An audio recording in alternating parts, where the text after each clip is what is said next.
and welcome to episode 5 of the Knittynina Diaries. My name is Doris, otherwise known as Knittynina on Ravelry and Instagram, and this is a podcast that focuses on my passion and love for the fiber arts. You're going to see lots of knitting, some crocheting, and recently I've been actually dabbling into some sewing, as I like to sew some knitting bags for my projects. I'm very excited to be back here with everyone today. Welcome back to those returning viewers. Thank you so much for those who are coming back, for those who have subscribed, for those who have taken the time to send me a lovely note with your vote of confidence. Thank you so much. It really brightens my day and just kind of makes me very happy that I've started this journey. And if you're a new viewer, welcome, a warm welcome as well to you. Thank you for giving me an opportunity to hopefully have you join and subscribe to the channel and give me a thumbs up if you like the content. Thank you in advance for just kind of letting me share my content with you. So hopefully you'll stick around. I've got lots to show you. We're in January. I filmed early January as a kind of a late video on my Christmas and New Year's Eve. But I've done a lot, I think so, in the last, it was a couple of weeks, almost 3, I think. It was in the beginning of January. So I'm very excited, just maybe 2 weeks ago, to show you everything I've worked on. So shall we get started? I'm going to take a little sip here of my tea, as I always do. This is a cable cup with the cables. Isn't that cute? It's like a cable design. It's ceramic. I saw these a long time ago in Starbucks, but where did I find this one? Last year. It was given to me as a gift from my niece, Gabrielita. And she gave this to me as a Christmas present. And this was bought in Target.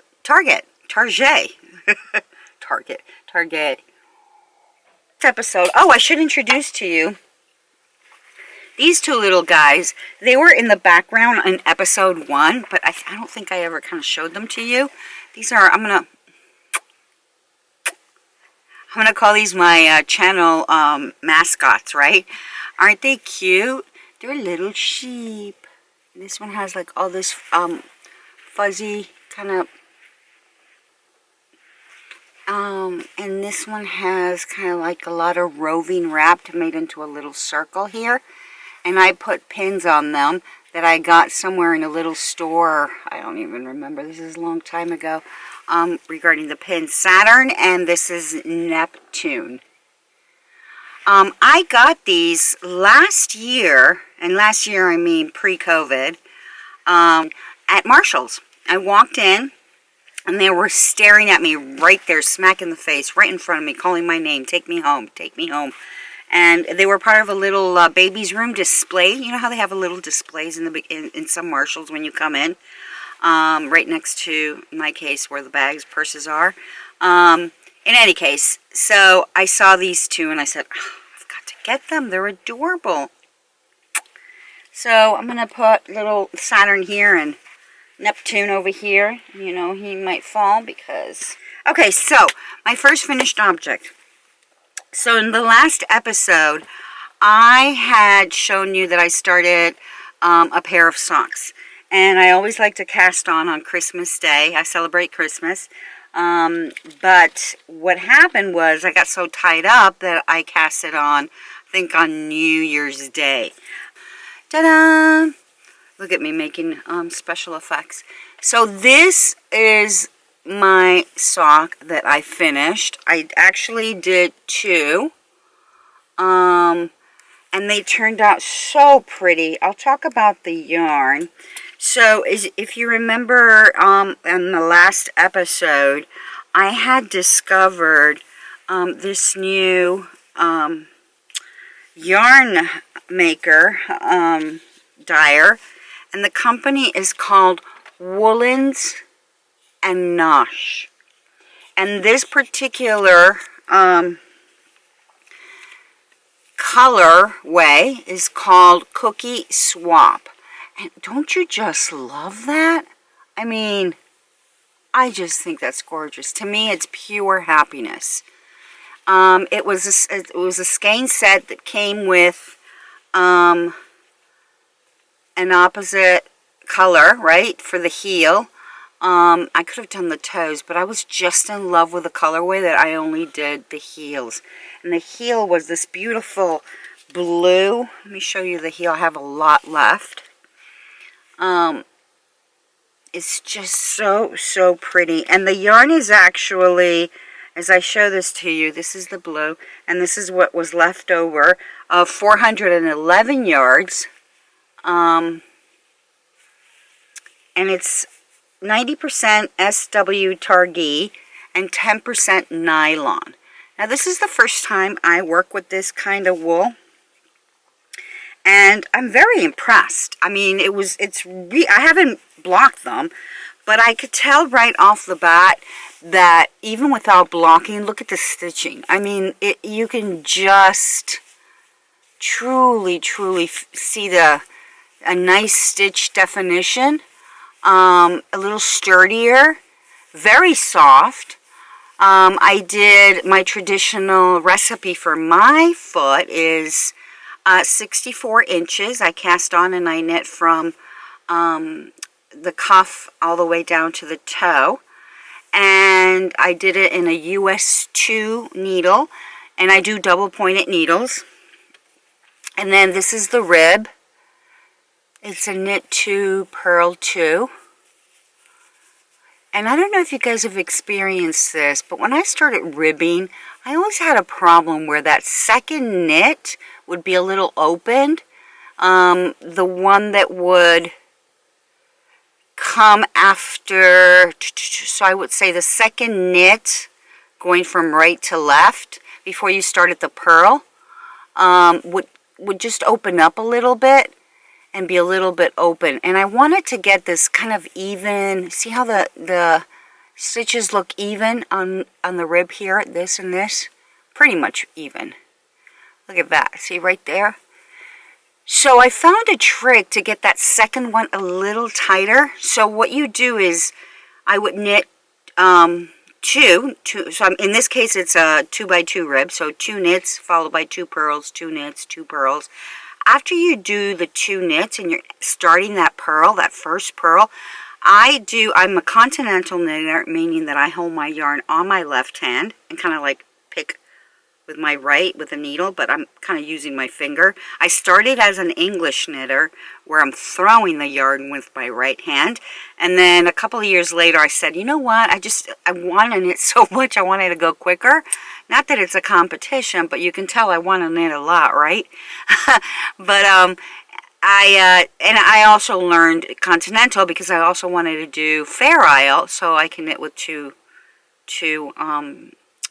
fingers, 2 hands, and granted you can also do Fair Isle only with one style of knitting, but it really paid off. As a matter of fact, I loved continental knitting so much that I decided just to keep it as kind of the way I do it. So with that said, when I go back to the first purl after that 2 knits have been performed in the ribbing, the first purl I do a Portuguese purl. And then I follow that by doing the second purl normally. So I'm going to see if I can do a video for you guys. But if you look it up on YouTube, you'll see what a Portuguese purl looks like. And it's just a little tighter than a normal purl. So what that does is it tightens up that knit that came before the purl, and makes this really nice, kind of consistent. Shoot me an email an email or a message if you want me to put a video up on that, if that's something that might interest you. But in any case, so back to the sock construction, 64 stitches, right? Knit 2, purl 2, and then I like this part, the whole leg, to be very long. It's really how I like it. 7.5. This is almost 8 inches. I like it because then I can just kind of. Sometimes I like to just scrunch it up like this. And then the heel is one of my favorites lately. This is a partridge heel. And look at the little diamonds that it makes. As I'm showing that to you, I wanted to see how many. I think it's a 4-row pattern repeat. But it creates these like honeycomb diamonds. I just really think it's really, really nice. And then the picking up the stitches. Here, a lot of people have asked me, hey, how do you get that nice tight little kind of picking up the stitches here? It's that I pick the yarn. I guess I have to show it to you really because it's kind of hard to explain. But there's a way, you don't pick up the 2 loops, nor one in the front or the back one.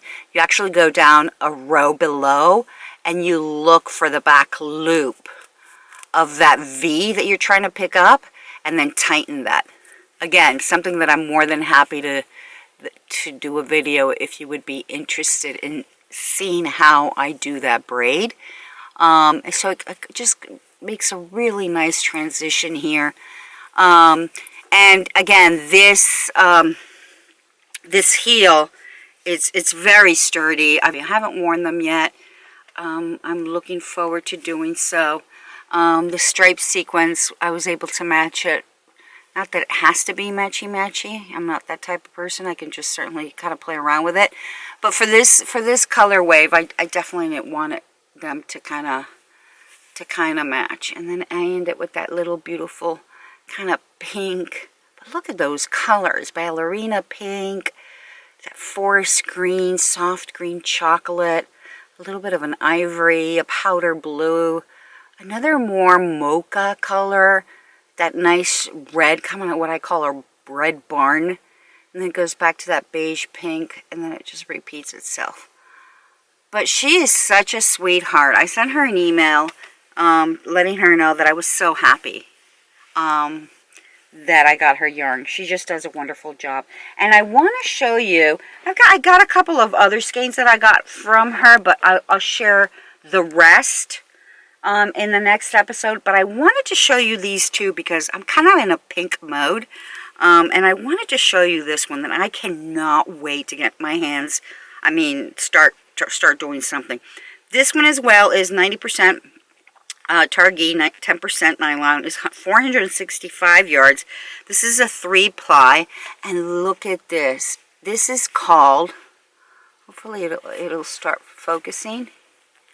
This is called Jubilee. Look at those, look at that. I don't know if you see it, but it's a beautiful ballerina pink. And it's got kind of like traces of teal, powder blue, yellow, a little bit of fuchsia there. It's just so pretty. Look at this right here. This kind of concentration of speckling right here. It is absolutely gorgeous. So I can't wait to do something. And I think the logo, again, Woolens and Nosh, and the owner, dyer behind these beautiful skeins is Michelle Joyce. So go visit her because I think you'll be really pleased. Here's another one that I got, and this is Coriadale, 75% Coriadale and 25% nylon. This has 383 yards, 100 grams, 3-ply. And it's self-striping, and she kind of put like 2 skeins ready to go. And this is called Meadow Stripe. I did say that. Excuse me. So look at those colors. Well, I'm taking a little sip of my tea. Sorry about that. I had a little frog in my throat. But I think this is gorgeous. Look at it. It's like a mauve followed by a beautiful kind of caramel color. A very nice smoky blue-gray with white, kind of a ivory. It's just gorgeous. And this is obviously so soft. It's scrumptious.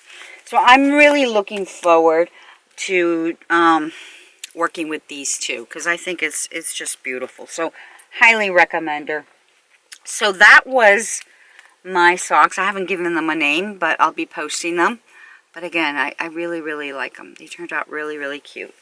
The next finished project that I made, I'm very excited to say, and I have it all here queued up, is, I mentioned I wanted to make this really bad. It's called Naima, the pattern, and it's by Anke Strick. And it has the option, it's a cardie, to either do kind of a roster, yeah, isn't it? Duster, not roster. I was thinking of a list that I did earlier today. I'm sorry, a duster. A duster or a short cardie. And I'm going to show it to you here for 1 second. Gorgeous. This is the short version. Just beautiful. Just absolutely beautiful. Everything about this cardie is amazing. They suggest a... Now this pattern was published back in 2015, so it's been there. It's been out there for a while, okay? But I had it in my library. Like, I really wanted to knit this, and I'm gonna give this as a gift. So I can't really. I don't think the person I'm giving it to is gonna be seeing the episode, but and then I want to make myself one in charcoal gray, just like in the picture. But they call for Cascade Yarns, Cascade 220, Cascade Yarns Heathers, Finkhof Merino Wool Dun, which I think is a German wool, Regia Betten Schafwool Natur. It's a sport weight yarn. Needle size they're calling for is a US 6, 4mm for the body, and then for any ribbing is US 4, which is a 3.5mm. They have amazing sizes. The yardage that it'll use is, as a minimum, is 1,312 yards, up to the largest size, which is a 48 extra large, is 2,089.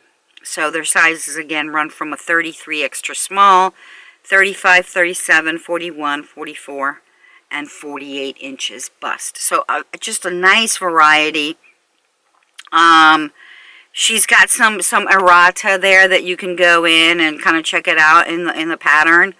But it's gorgeous. So enough talk. Let me show it to you. Kind of put it in a mannequin, and then because it's a little smaller than from. Okay, so here you can see. Okay, let's just start with the fact. Oh, and the yarn I used was Drops Alpaca Wool. So I had shown you this yarn in the last episode. I ran out of it. But I showed you the gray one, because the gray is the one that I also did that Christmas sweater that I gave away. But this is just, it's very light. But let's start with that eyelet. See, it has an eyelet construction. This is, I think this was knit from the top bottom, and you start with these little eyelets, see, all the way in the collar, all the way, and you'll see this in a moment. It runs, oh God, I feel like I'm picking up a human being. And it runs all the way down, see it, down, down, down, down until the end. And this is the end. So that eyelet is double on each side. So you see the other eyelet here? That goes all the way. So the first one comes from the front, right? And kind of mimics that raglan sleeve effect. And the second one on the side comes all the way, and it does kind of that raglan look on the back. You see it? And the same thing happens on. Now let me show you another thing that I just think is adorable. And this is my first time doing Fair Isle pockets. In terms of the pocket, actually, let's start again. I had never knitted a pocket on a sweater. So this was my first time doing a pocket. Number one. And it was quite easy, actually. And her instructions on the pattern are phenomenal. And then the, oh, I didn't put the string back in. And the other part, too, is that the pocket has a little bit of Fair Isle flair. I don't know, I just use whatever white yarn I think I had. But look at that cuteness. Let me show you, hold on.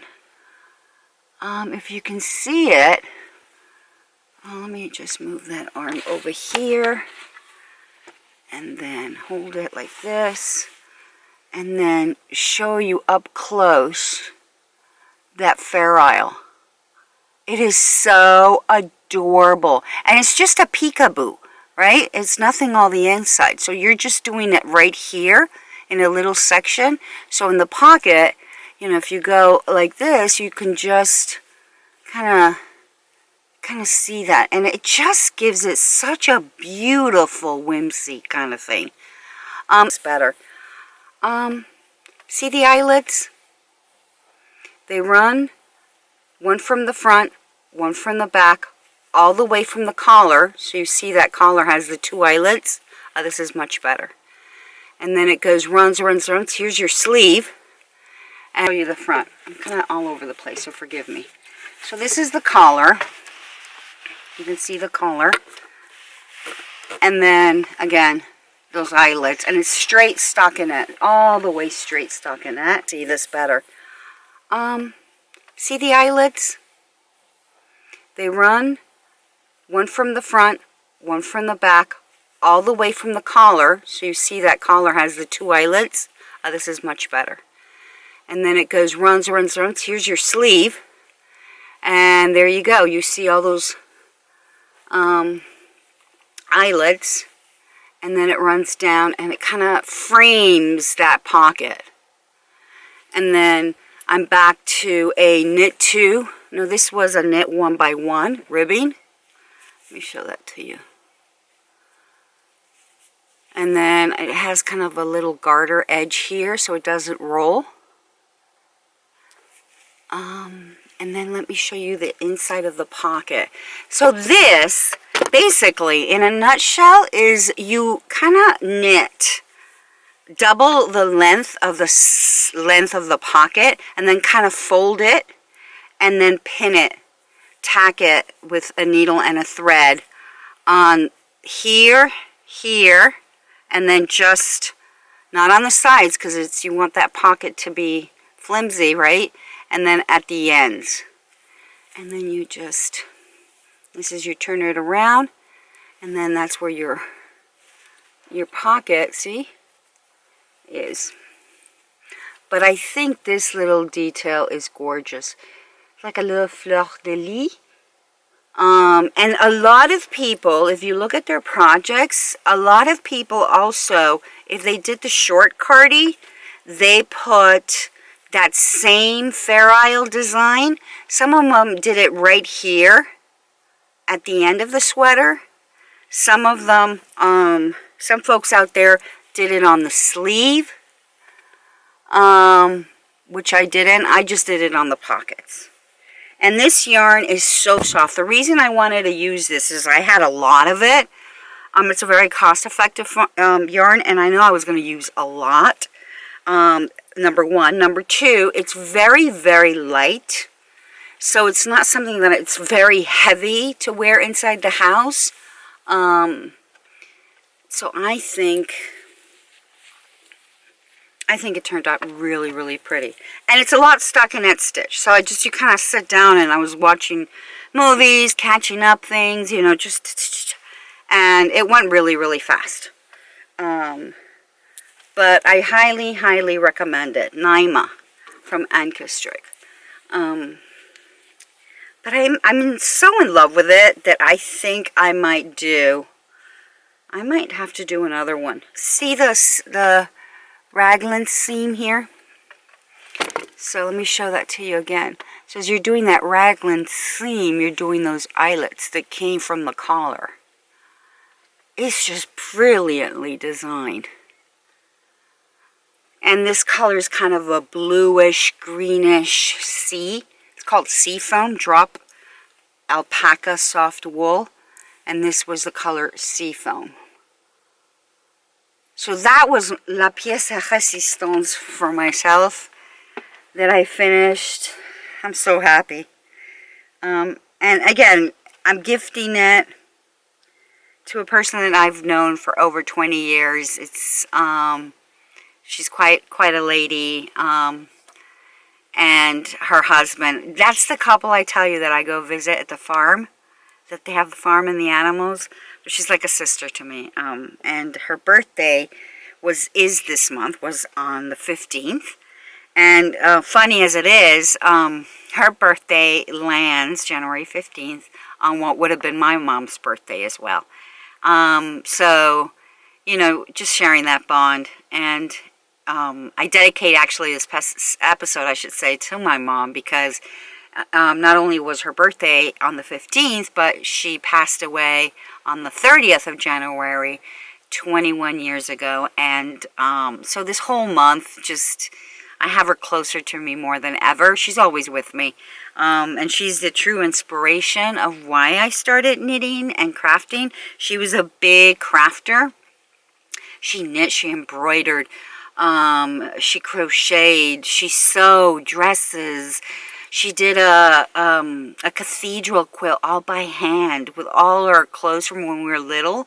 I should look for that and show it to you, because it's a work of art. It's a king size. I mean, it's unbelievable. And she always wanted me to knit and do things with her. But at the time, I was young. I was just, I don't want to do that. And what do you know? She passes, and I have such a huge hole in my heart. Don't know what to do with myself. And I started crafting. I started crocheting. I started embroidering. And then I found knitting. And, you know, all these creative things to make became my panacea and healing. And I just, I don't know, everybody out there who's a knitter, right? All of us, a crocheter, a maker, a dyer, whatever you do, you know that craft is something that not only brings you joy, but it kind of soothes the soul, if you will. It caresses the soul. It is proven, right, to reduce blood pressure, that repetitive motion. It just, you know, I have to thank her for that, because I know that if she would see all this yarn, she would go crazy. She'd be like, oh my God, that's amazing. And I know that she would love, I think of her sitting next to me, knitting at all times, going like, oh my God, I can't believe you made that. She was a sweetheart. So, para ti, mamita. Besitos. Besitos. Okay, that means kisses. So there you go. Really, really pretty. So this is, I can't wait. I have to film when she opens it. I hope she likes it. And if not, it stays with me, right? And then I'll do another version. But, Naima from Ankestrick. Highly, highly recommend it. Have you noticed, I've noticed this about myself, I hold my knits and I'm like caressing them a lot after I'm folding the project. I think I saw one of the episodes I did, and I was just like, I was like caressing the whole thing. But I caress it because it's so soft. And it's just, you know, that hug of all the work you did. Yeah, that's why. Okay, so those are actually my two finished projects. So let me show you my works in progress. Okay, so my works in progress is actually, I only have one, and I cast it on Saturday night. And let me, excuse me, I'm kind of trying to pull this out of the table over here. So this pattern, I had it in my library, and I'm kind of trying to go through my library and say, okay, what do I want to make? You know, what are going to be my top things I want to make in 2021? But I feel this year, I just want to feel the inspiration at the moment, and then create something, right? I'm usually a monogamous knitter, but I'm trying to do a couple of things like this. For me, doing a sweater and a sock, I can manage that. But having like multiple sweaters would just stress me out. So again, going to my point, I'm just kind of going in there, picking, looking at the yarn, seeing if something I want to do. And on episode 1, I had shown you that Holtz yarn that I did my hollow shawl from Bee Mandarine. And I loved that yarn so much, so much, that I went back to that, to the Holtz website, and their prices are so unbelievable. Such a great price point. Now, granted, you have to pay shipping, although, you know what? One of the viewers asked me if you can get it in the U.S., and I believe I told her that you have to go into the Holtz yarn, but the shipping is not that much in comparison to the price point, so it really evens out, and it's still very cost effective. So I got, and I showed you, I think I did, barely, that I had ordered this color, pink, this beautiful, you see that beautiful kind of ballerina pink? It is just so pretty. And this is what they call this is a Holtz yarn. Let's see if it, there you go. And it is called Noble. And the color, you can see it there, is 2913, if I can read from where I am, backwards. And it's got some cashmere, as you can see. It's got 95% Guillon wool and 5% cashmere wool. And each skein is 364 yards. It's a 50-gram skein. The needles that this calls for is a 3 to a 3.5 millimeter to get a gauge of approximately 25 stitches. And it's a Danish yarn from Denmark. And yeah, so when I did the hollow shawl, if you want to go back to episode 1, I reminded you that for that I did a US 6 needle and I doubled it. The same case goes for this shawl. So I wanted to do something. Oh, I've got it all tied up here. I don't know, I just had this whole pastel-y pink feel. And I am going to be making this shawl. And it is called Kala. And let me put that up there. If you can see up close, it's got these, see those? Okay, see, this is, you maybe you'll be able to see it. See that, those beautiful, I don't know what they look like, what's that flower? It just, they look like, not tulips, it just, they look like flower petals. And that in the middle the stem is popping out. And it's called Kala, and it's by Natasha Hornby. And I'll put her name right here on the screen. I'll pop it in. And a picture of it. I just fell in love with it. And the reason I wanted to do it is because I feel like for spring, or, you know, transitioning from the winter to spring, on a lighter wool, this one calls for, I think, a US 7 needle, 7. So I kind of dropped down to 6 with this yarn double held. But I think she calls it Kala, you know. I don't think it's Kaya, it's Kala. And what she writes is so beautiful. She says, wearing the Kala shawl, she felt like herself. She felt confident. On those days when something felt difficult or intimidating, she would wrap the shawl around her shoulders, and at that moment, the world seemed much clearer again. Isn't that a great line? And I think that speaks to any of our knits, right? Anything that we knit or anything we receive that's been hand knitted, that's what we want to convey, is love and confidence and happiness and warmth. Love it. Okay, so this is where I've gotten so far. So I'm holding kind of the 2 skeins, as you can see, and then I'm just picking. So I started, this is that kind of, it has like a broken, see that kind of broken, I think it's what you call a crescent shawl, more of a straight shawl. The instructions are phenomenal. So I did all that piece right here. so it was Saturday. I think I only worked an hour on it. Then I did Sunday, and then Monday last night I did a little bit. I had around up here, and I kind of just did this section.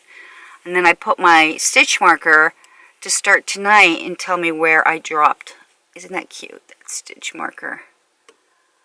That is from Twill and Pill Pin Company. Twill and Pill. They have the cutest little pins. I will put the name of it on the screen here in case you want to go see her beautiful. But I just thought that this little pink mitten with a little bit of mint against the pink would look really pretty. So you can see here are the flowers. They're starting to grow. So I'm starting with the cabling. And then I have these little cute, oh my god, I don't know where I got these a long time ago. I made these little bees. I kind of ordered the separate bees. I don't know from where. I'd have to look it up for you. And then I kind of put them on a ring. And then I ran out of the bees, so I just kind of used the remaining rings I had. But they're so adorable. And this is the center stitch. Let me show that to you. Isn't that cute? But look at, you see that interesting right here.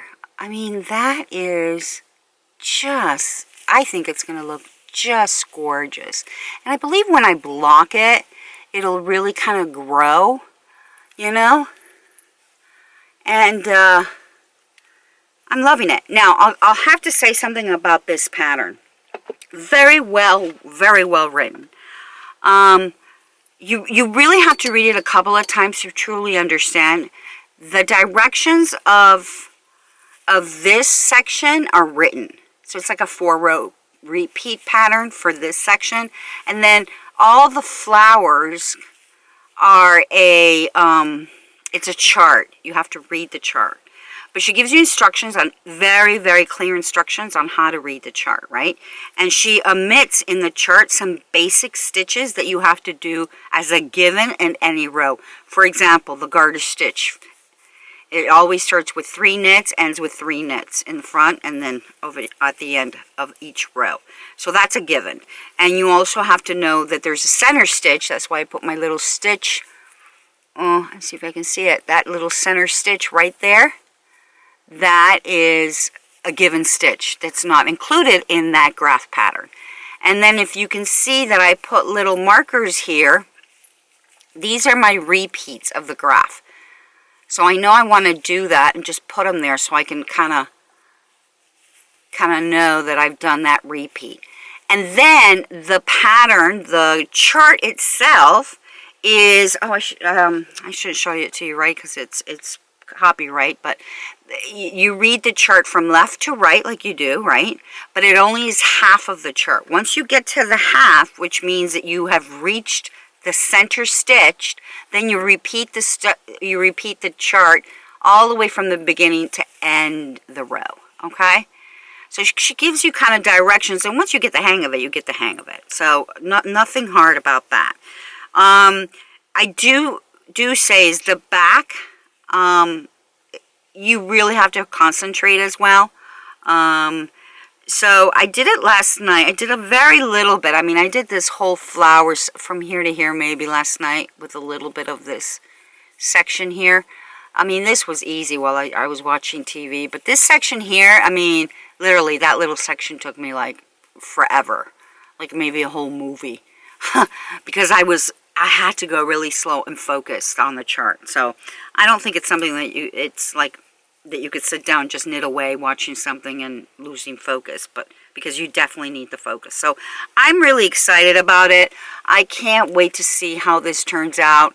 Again, I am loving the yarn. I'm loving the color. I don't know if it does this colors for me, but I just love pink. I love pink. What can I tell you? Oh, and then I'll tell you also why I think I decided to do this. So Saturday morning, I got inspired to go and sew, and I wanted to do a lining for a Nantucket basket that I had, but I said I want to do a really pretty lining. But all the lining tutorials that at least I found on YouTube were for round baskets. And this has more of an oval basket. It's an oval basket. A little wider, and it kind of concaves on the bottom, and then smaller in the bottom, with a handle that goes from left to right on the sides. Or a square basket. So then I think I found something, and then it talked about, you know, here we go, we're great as knitters, we have to do math, right? But this one was a little crazy. This one is like, okay, what you're dealing with when you're cutting is a trapezoid. So I had to go back to my, you know, geometry days, right? And start calculating the length and the width, and then you multiply it by pi to get this overall diameter. So after doing that, I finally cut this, I actually cut it on paper first, and then took that paper kind of model of it, placed it in the bag to see if I was in the right track of fitting, and then once I had that mold, then I went to cut the fabric. And the fabric, to me, this fabric is gorgeous. Gorgeous, gorgeous, gorgeous. Wait till you see it. And I added, another thing I added to it. So let me show you, stop talking. So here it is. And this was kind of the inspiration to put the shawl in to make it. And I just think it turned out really, really cute. And as you see, you know, most basket linings that you see, they go like straight up to here. This one I kind of made a little curve down, and then it goes back up. And then it meets here in the center with a little bow that I put. And then it comes back down, as you can see, and it comes back up. And this is kind of like the binding that I did for it.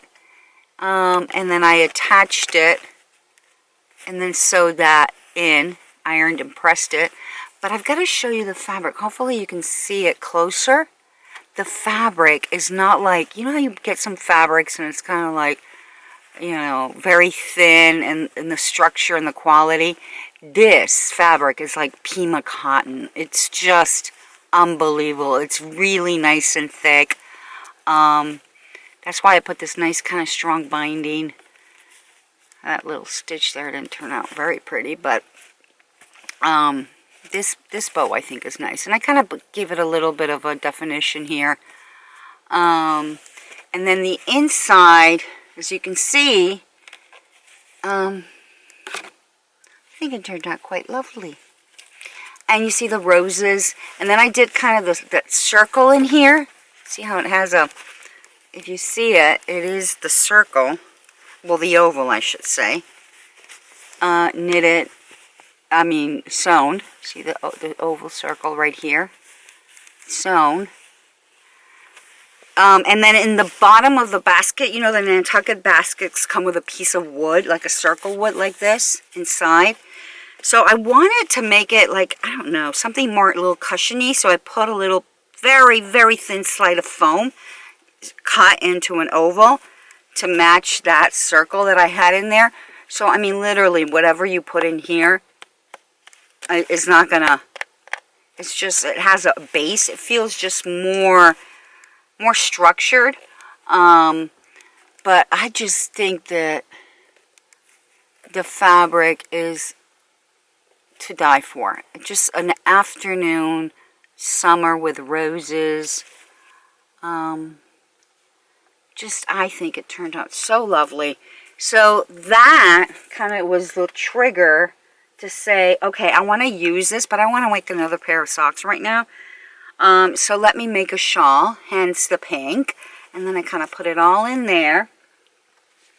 And off we go to knit. Isn't that adorable? I love it. Anyway, and you know, this could easily function as obviously a picnic basket in the spring or in the summer, right?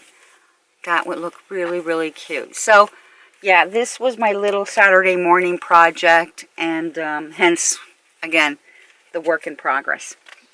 So that's that. And then what I wanted to show you is some of my wafts, what works on the horizon that I'm thinking of doing. I want to do a scarf before the winter is done. And if you remember, I showed you a navy blue Angora sweater that I knitted, the Kelly Cardigan by Erica Knight, in the first episode. So I have that yarn in Angora in a powder blue. It's this Louisa Harding Yarns Kimono Angora Pure. It is 70% Angora, 25% wool, and 5% nylon. It's a US 6 needle. It's 125 yards. And the reason I wanted to use this is because it reminds me a lot of what is in trend now of doing like a silk mohair with a wool to create that fuzzy. I could do that, but I have some of this yarn. And again, I don't know if this has been discontinued. I think I got this on Webs online. And yarn.com, www.yarn.com, otherwise known as Webs. And I truly loved it. But look at the yumminess of yummy. I don't know if I'm creating my own word. The yumminess of this yarn. It's so beautiful. It is so soft. If you feel it, it's just so pretty. And all the fuzzies, soft. Obviously, it's the Angora. So I want to make with this, I was thinking of a cowl, but I think I'm leaning more towards a nice, long, traditional scarf that I could kind of do that movement of wrapping it up. I do want to show some cables, I think. So that's kind of my thought process right now on that. And I have an orange, like an Hermes orange color coat, wool coat with a powder blue that I think would look really pretty. So that's what I'm thinking I want to make with this. So hopefully I can get, and it's a scarf, so hopefully I can get it done for the next episode. And you know me, I'm sure I'll put a pair of socks in the needles. Why not, right? Socks are the best because it's portable, it's a small project, you can take it anywhere. So it works fantastic. Not that I'm traveling a lot these days, but anyway, so that is that. And then I wanted to show you that I had told you, and I'm looking at my notes here, that I had gotten 2 advent calendars. So I just want to share, for the purpose of time today, one of the advent calendars. And obviously if you purchase this calendar, then you've seen it, right? You have it. And for those who didn't, already saw it in Advent. But for those who didn't, it's a nice kind of treat for you guys to see it. This was an advent calendar by the company The Fiber Fox, and this is their logo. I think it's based out of the UK. And what a beautiful, beautiful logo. The little fox is kind of like sleeping, curled up, if you can see it. Those little kind of like wreath IVs in the bottom. And then she put all the colors. And I had it all organized. But when I was coming downstairs, I kind of, Lily and Eli wanted to come down. I'm like, no, this is sacred space. You can't come down. And I not tripped, but some of these fell, and I got them all disorganized. But you can tell right off the bat that, and I can show this to you. So let's just start with the reds. And I don't, obviously, you know what? Probabilities. I can see where the names come. So I would say these are 3, 4, 5. So this is a combination of the following colorways: holly berries, cinnamon and cloves, crushed velvet, and berry lipstick, and 1, 2, 3, 4, 5 gumdrop buttons. So let me show you these. Aren't they gorgeous? It's this kind of beautiful red. This is more kind of a orangey. This has a very dark, like Merlot Cabernet Sauvignon. This kind of introduces a little bit of oranges, and this is kind of like, has more of a subtle pinkish. So that was kind of one, and then it just blended in with, let me just put these like this. I think this is how it went. I know, I had them all organized, so I feel kind of bad that they all... And you know what? They didn't have little labels, so but these are the kind of the satin blues. And look at these blues. I mean, look at that cornflower. Ugh. Isn't that gorgeous?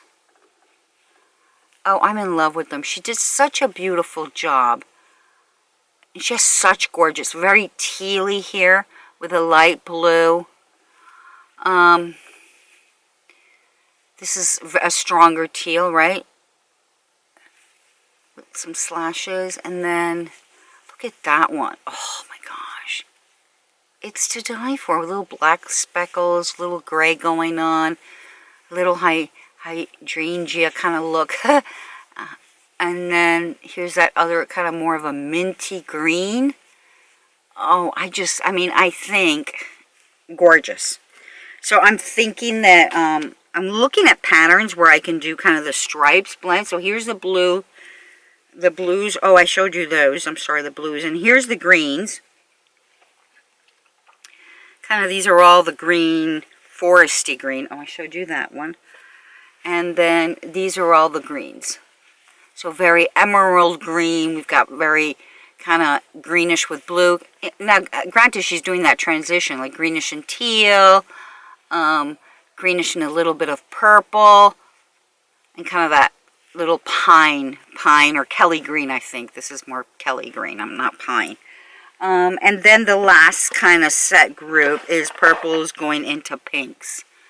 So let me show you I have 3, 4. Let me just show you these 3. And then, see those beautiful purple transitions. I just think it's gorgeous. With pinks. Just beautiful. And then kind of ends with this whole pink fuchsia look. So kind of a little strong fuchsia here. It's coming out. I don't know if you can see it in the camera. With a little bit of powder pink. This beautiful pink with some little kind of speckles of a nice purple. See that purple right there? Oh, just gorgeous. This one. Oh my God, look at how gorgeous that is. It's such a beautiful ballerina pink. And then this one as well. Gorgeous, kind of very beautiful. I mean, just a great job. I put them here like on this little tray that I have. And kind of to display them. These are actually jewelry trays, forgive me, that you can buy. If you're interested, send me a comment, and I can look up where I got these. And I use them for if you noticed in the beginning, I love to do journaling. So I use these to put my pens lying down, and then I kind of label them and put them in stacks because they're stackables. They have like this little rim right here. So when you stack them, they look all flushed without a seam.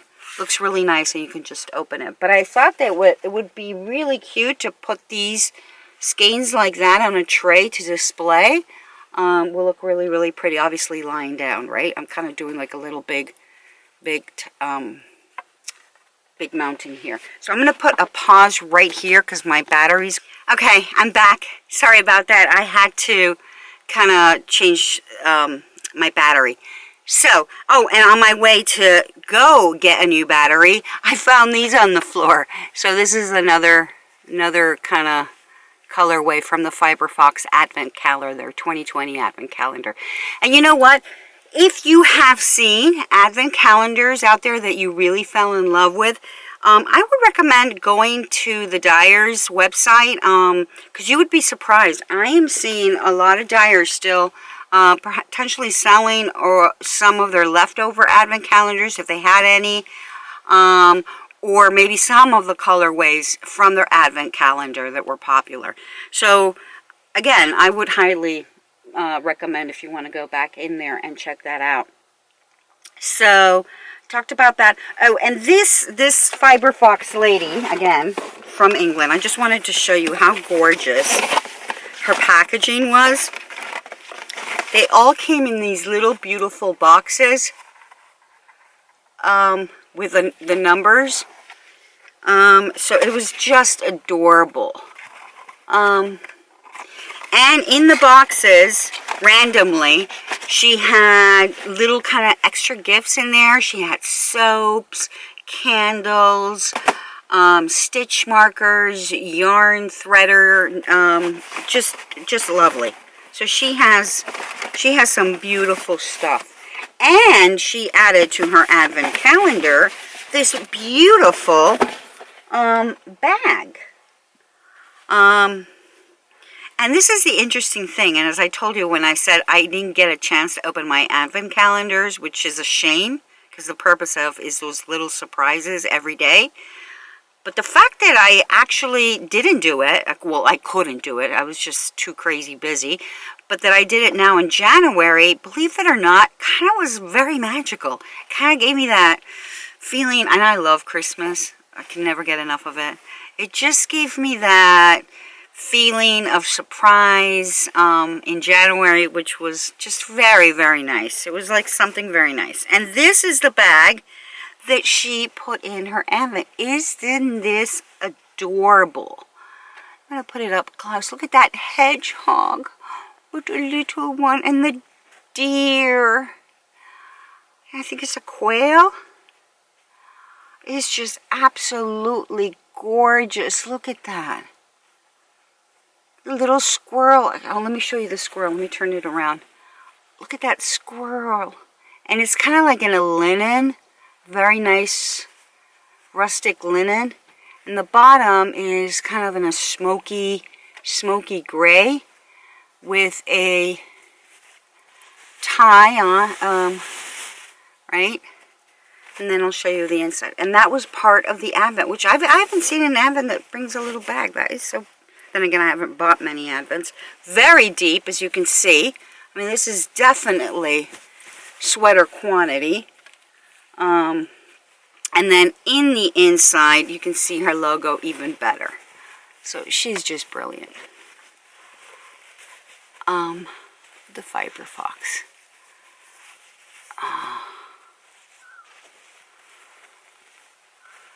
Hand-dyed yarn. Hand-dyed yarns, yes. So, highly recommend her. Beautiful, beautiful, beautiful work. And she's a sweetheart and just does beautiful things, you know. We need to celebrate and we need to support, and all of us in our community, right? Because, you know, we just make, and making something by hand, I think it's just beautiful, you know, it's just a beautiful thing. And I encourage us to continue to share our craft and our love. And I'm a big one in trying to teach it to others in my family, the young ones, right? So hopefully they too can pass on the tradition, because I think it's important in a world where everything has become so disposable. Why knit a pair of socks when you just buy one in Walmart and then when it gets a hole you buy a new pack? Well, you lose the purpose and the concept of what knitting really is and what it can do for you in your life and just in your complete mindset, right? So anyway, I feel like I'm in a commercial here for knitting. Okay, so that's that. And then I wanted to show you these two little pins, because you know how I feel about my pins. And the reason I pulled this out is because you remember that I showed you my little retro blue, oh, I think I dropped something, retro blue, like little hexagons bag that I had made, the little kind of boxy bag where I was doing, where I was kept my socks with this color pattern that we talked about earlier. But I wanted to look for a pin that reminded me of these colorways, very retro, and I found it. I finished the project, so I have to look for another bag. But this is from another girl in, her name is jodyrickrack@gmail.com. The company's called Rick Rack, and the person that makes these pins is Jody Carlton. And I'll insert her website here, or her email, where you can go She's on Instagram as Jody Rick Rack. And let me show you her pins. They are gorgeous. Do you see that? It's like a little apron. Now I'm starting to think of the spring already. It's a little white apron. And what you can't, I don't know if you can see it, it's got little, what are those from here? Apples. With that little blue, vintage blue, sorry, it's not focusing. There you go. Just gorgeous. It's such a happy pin, and it's pretty big for a pin. I mean, it's like a good 2 inches. So I thought that was cute, and then I found this one, again, from the same person, and I just think these are really rock and roll. I mean, they look so cool. Right? And the knitting sticks and just the whole banner coming in, waving through. And it says Knit Pearl. So I would recommend you checking her out. Gorgeous little pins. So with that said, I want to wish you all a great rest of your week. And thank you so much again for sticking around. And until our next time, as always, be safe, be happy, be creative, and keep on making. Ciao, ciao, everyone. Ciao. See you next time. Bye.